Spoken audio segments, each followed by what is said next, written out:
The Magical Snow Garden. Far away, where snowflakes twinkled, lived a little penguin named Wellington. Wellington loved his snowy world, sliding down hills, digging for treasure, and sharing books with his very best friend. "Rosemary, look at this garden," he cried. "It's amazing.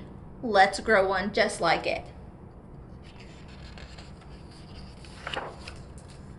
"Percy," called Wellington, "I'm going to grow a garden."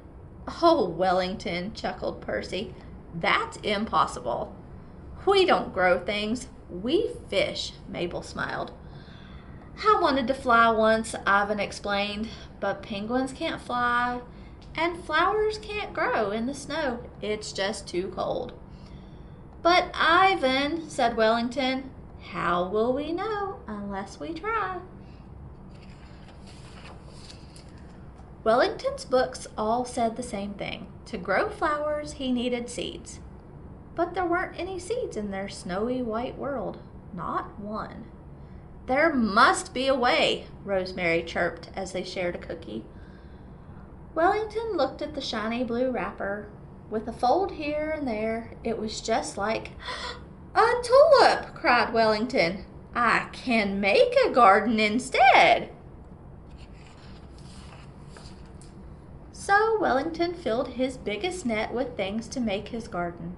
Wrappers, buttons, pieces of Ivan's old clocks, and pearly white seashells that Rosemary had given him. For days, Wellington raced around, folding and twirling, glittering and gluing, digging and planting, until... Ta-da! Now all of the wrappers were beautiful flowers, and the buttons were bright bumblebees.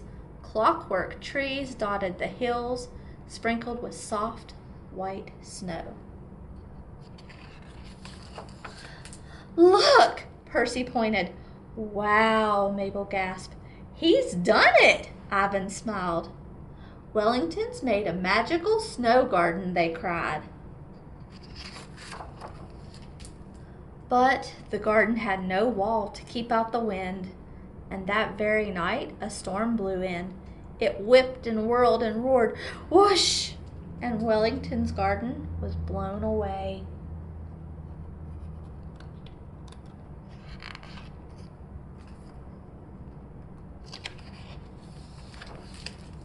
Every last petal.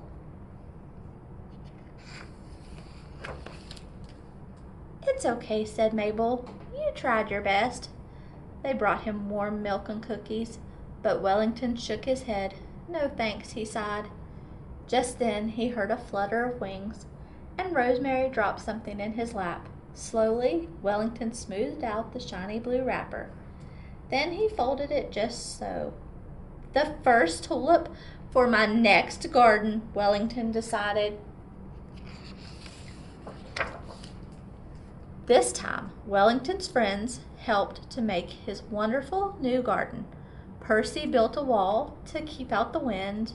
Mabel made a beautiful fountain, and Ivan's trees had clockwork birds that sang. Then Rosemary flew off to tell the world about her friend's amazing garden. And the whole wide world came hurrying to see it. There were bright pink flamingos, koalas and camels, and elephants with trumpeting trunks. There were zebras, giraffes, and bouncing kangaroos. "Wow!" Wellington gasped. "Wellington," called Ivan, "you were right. You never know what you can do until you try." "Hooray for Wellington!" everyone cheered, and his magical garden in the snow.